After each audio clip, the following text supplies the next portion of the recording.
Right. ఇక ఆంధ్రప్రదేశ్‌కి సంబంధించి మరో కరోనా కేసు నమోదైంది. ఈ నేపథ్యంలో వైద్య ఆరోగ్య శాఖ మరిన్ని హెచ్చరికలైతే జారీ చేస్తుంది. ప్రజలంతా కూడా అప్రమత్తంగా ఉండాలని సూచిస్తుంది. ఏదైతే విశాఖకు సంబంధించి తొలి కేసు నమోదైన పరిస్థితి నెలకొంది. ఇక నిన్న కోనసీమకు సంబంధించి ఒక వృద్ధుడుకు 74 సంవత్సరాల వృద్ధుడుకు ఈ కరోనా దాదాపుగా నిర్ధారణ పరిస్థితి నెలకొంది. ఈ నేపథ్యంలో కాకినాడ జీజీహెచ్‌కి తరలించారు. అయితే ఏదైతే కోనసీమకు సంబంధించి అక్కడ ఒక ప్రైవేట్ క్లినిక్ లో తనకు జ్వరము అదేవిధంగా ఎక్కువగా దగ్గు రొంప ఉన్న నేపథ్యంలో అక్కడ ప్రైవేట్ క్లినిక్ తరలించారు. అనుమాన నేపథ్యంలో సమీప ప్రాంతంలో ర్యాపిడ్ టెస్ట్ కూడా చేస్తే పాజిటివ్ గా వచ్చినట్లు నిర్ధారించారు. నేపథ్యంలో జీజీహెచ్ కి తరలించారు. రాత్రి నేపథ్యంలో అక్కడ పరీక్షలు నిర్వహించడంతో పాజిటివ్ గా నిర్ధారైంది. నేపథ్యంలో కాకినాడ జీజీహెచ్ కి సంబంధించి ప్రత్యేక వార్డు కూడా కేటాయించారు. కరోనాకు సంబంధించి వారంతా కూడా ఎటువంటి పరిస్థితులు ఏర్పడినా సిద్ధంగా ఎదుర్కోవడానికి ఈ వార్డు కూడా సిద్ధం చేసినట్లుగా అయితే మాత్రం అర్థమవుతుంది. ఏదేమైనా కరోనా విపత్కర పరిస్థితులు ఏదైతే గత 5 సంవత్సరాల కిందట ఎలా ఉన్నాయో మరలా ఉద్భవిస్తాయంటారా? ప్రజలంతా కూడా ఇందుకు సంబంధించిన ప్రత్యేక జాగ్రత్తలు తీసుకుంటున్నప్పటికీ కూడా వచ్చే అవకాశాలు ఉన్నాయంటారా? ఏదేమైనా అధ్యాయం ఏ విధంగా ఉండిపోతుంది అన్నదైతే మాత్రం తెలియాల్సి ఉంది.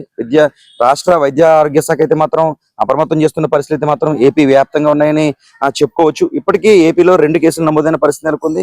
తొలి కరోనా మరణం కూడా మహారాష్ట్రకు సంబంధించి ఒక యువకుడికి 21 సంవత్సరాల వయసు గల ఒక యువకుడు కూడా, అంటే వేరే వేరే ఆరోగ్యపరమైన సమస్యలు కూడా యువకుడికి ఉన్నట్లుగా తెలుస్తుంది. ఈ నేపథ్యంలో ఆ యువకుడు అనారోగ్యం అదేవిధంగా దాంతోపాటు కరోనా పాజిటివ్ కావడంతో మహారాష్ట్రకు సంబంధించి ఆ ప్రాంతంలో ఒక యువకుడు 21 సంవత్సరాల యువకుడు కూడా మృతి చెందిన పరిస్థితి మాత్రం నెలకొంది.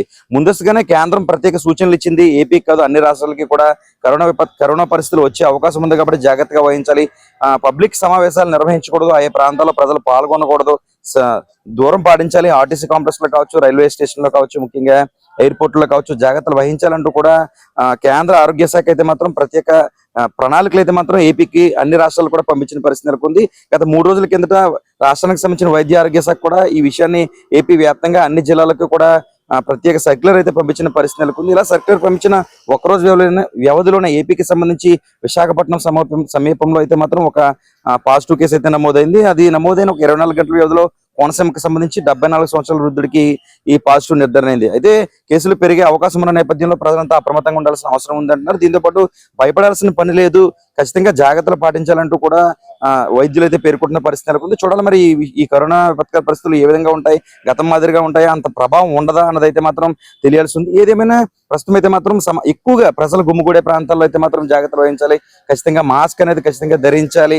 పబ్లిక్ సమావేశాలకు ప్రజలైతే మాత్రం దూరంగా ఉండాల్సిన అవసరం ఎంతైనా ఉంది. ఇందుకు సంబంధించి అన్ని జిల్లాల్లో కూడా విజయవాడ కేంద్రంగా కూడా ప్రత్యేకంగా దీనికి సంబంధించిన ఒక వార్డు కూడా కేటాయించిన పరిస్థితి నెలకొంది. కాకినాడకు సంబంధించి ఒక ప్రత్యేక గది కూడా కేటాయించారు. 24 పడకలు కూడా ప్రత్యేకంగా ఈ కరోనాకి సంబంధించి ఎమర్జెన్సీ వస్తే వాటికి సంబంధించిన ఆక్సిజన్ తో పాటు అన్ని కూడా ఏర్పాటు చేసిన పరిస్థితి మాత్రం నెలకొంది. ఏదేమైనా మళ్ళీ ఏపీకి సంబంధించి కరోనా ఉత్కంఠ అయితే మాత్రం ఉందని చెప్పుకోవచ్చు. 2వ కేసు అయితే మాత్రం కలవర పెడుతున్న పరిస్థితి నెలకొంది. ఒక పక్క అధికార యంత్రాంగం భయపడాల్సిన అవసరం లేదని చెబుతూ ఉన్నప్పటికీ కూడా 2వ కేసు కూడా ఏపీలో రావడంతో ఒక భయాందోళన అయితే నెలకొంది. ఏదైనా ప్రజలైతే మాత్రం జాగ్రత్తలు వహించాల్సిన అవసరం అయితే మాత్రం ఎంతైనా ఉంది. లొకేట్ ఇన్ సూర్యప్రకాష్, గోదావరి జిల్లాల ప్రతినిధి.